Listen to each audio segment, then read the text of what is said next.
কাল শুরু বাংলাদেশ নিউজিল্যান্ড এ দলের সিরিজ। নামে এ দল হলেও জাতীয় দলের তারকাদের মেলা দুই দলেই। নুরুল হাসান সোহানের নেতৃত্বে নামা দলটির সবার লক্ষ্য মূল দলে জায়গা করে নেওয়া। বাংলাদেশের মতো ব্ল্যাক ক্যাপেও এ দলেও লক্ষ্যটা এক এবং অভিন্ন।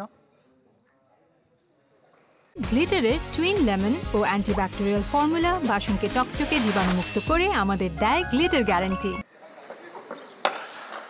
কদিন আগে সিলেট টেস্টে হেরেছিল বাংলাদেশ। সেই ভেন্যুতে আবারও হাজির হেড কোচ ফিল সিমন্স। জাতীয় দলের ব্যস্ততায় ছোট্ট অবসর, তবে সিমন্স নিজেকে রেখেছেন ব্যস্ত।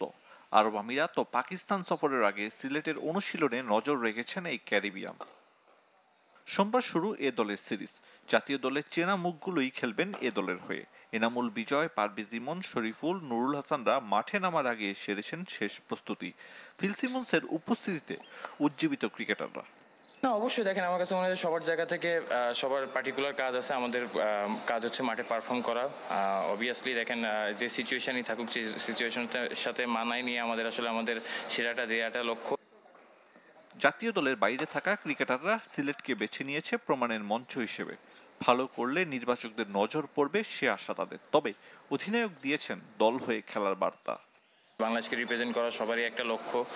সবসময় যতবারই আমার কাছে মনে হয় যে খারাপ সময় থাকে, ওইখান থেকে নিজেকে মোটিভেট করে আবার চ্যালেঞ্জ নিয়ে ফেরার চেষ্টা করি। অবভিয়াসলি বাংলাদেশের হয়ে ভালো কিছু করতে চাই। তাপমাত্রা নিয়ে ভাবনায় ব্ল্যাক ক্যাপস। বাংলাদেশের স্পিন চ্যালেঞ্জ নেওয়ার কথা জানিয়েছেন নিউজিল্যান্ড অধিনায়ক। তাপমাত্রা বেশি হলেও কন্ডিশন নিয়ে চিন্তিত নই।